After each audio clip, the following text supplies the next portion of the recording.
মিত্ৰতাৰ সম্পৰ্কত মই দেখিছোঁ যে সংবাদ মাধ্যমত বহুখিনি কথা যোৱা দিনকেইটাত ওলাই আছে, কিন্তু আমি কওঁ যে আমাৰ দলৰ তৰফৰ পৰা এখন কমিটি গঠন কৰি দিছিল দলৰ কৌশল নিৰ্ধাৰণৰ কাৰণে 9জনীয়া কমিটি।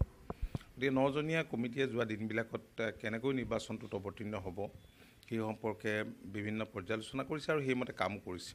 আমি বিভিন্ন লোকসভা সমষ্টিত কেইবাটাও লোকসভা সমষ্টিত ইতিমধ্যে নিজে গৈ আমি জিলাবিলাকৰ লগত আলোচনা কৰিছোঁ, ডাইৰেকশ্যন তেওঁলোকক দিছোঁ, তেওঁলোকৰ মতামত গ্ৰহণ কৰিছোঁ।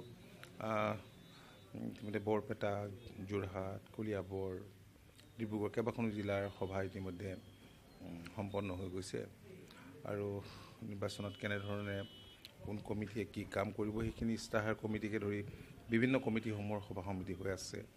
এতিয়া নিৰ্বাচন বুলিলে আজিকালি মিত্ৰতাৰ প্ৰসংগটোৱেই বিশেষভাৱে ঠাই পায়। সকলোতে দেখা গৈছে যে প্ৰতিখন ৰাজ্যত কোনোবা এটা ৰাজনৈতিক দলে কোনোবা এটা দলৰ লগত মিত্ৰতা কৰিছে। হয়তো তেনে ধাৰণাৰ ওপৰত সৃষ্টি কৰি ইয়াতো অসম গণ পৰিষদ দল কাৰ লগত যাব সেই কথাটো চৰ্চা হৈছে, নোহোৱাকৈ থকা নাই। কিন্তু আমি যোৱাকালিও বৈঠক অনুষ্ঠিত কৰিছিলোঁ, দলৰ বিধায়িনী দলৰ বৈঠকো অনুষ্ঠিত কৰিছিলোঁ আৰু দলৰ 9জনীয়া কমিটিৰ বৈঠকো অনুষ্ঠিত কৰিছোঁ। যৌথভাৱেও আমি সভা সমিতি কৰিছোঁ, বহুতখিনি কথা আলোচনা হৈছে। যোৱাকালি অৱশ্যে সভাখন আয়োজন কৰা হৈছে। আমি 2 এদিনতে এই সম্পৰ্কত যদি কাৰোবাৰ লগত যাবলগীয়া হয় তেতিয়াহ'লে আমি সিদ্ধান্ত গ্ৰহণ কৰি আগবাঢ়িম। নাই, মই দেখিছোঁ যে PNRDত ব্যাপক দুৰ্নীতি অনিয়ম সংঘটিত হোৱা বুলি সংবাদ মাধ্যমত প্ৰচাৰিত হৈছে। এইটো আমাৰ দৃষ্টিগোচৰ হৈছে। মুখ্যমন্ত্ৰীয়ে উচ্চ পৰ্যায়ৰ তদন্ত দিয়াৰ কথাও আমি সংবাদ মাধ্যমৰ জৰিয়তে জানিব পাৰিছোঁ।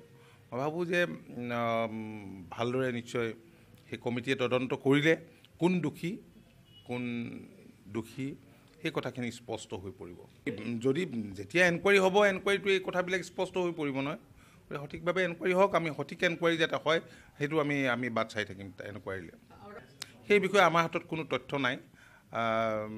সেই বিষয়ে আমাৰ হাতত কোনো তথ্য নাই, গতিকে আমি কাকো এই সম্পৰ্কে একিউজ কৰিব নোখোজোঁ। আৰু মহন্ত ডাঙৰীয়াই কোৱা বুলি আপুনি কৈছে, গতিকে তেওঁৰ হাতত কি তথ্য আছে নাজানো। তেখেতৰ সেইটো এটা ব্যক্তিগত মন্তব্য, সেয়া দলৰ মন্তব্য নহয়।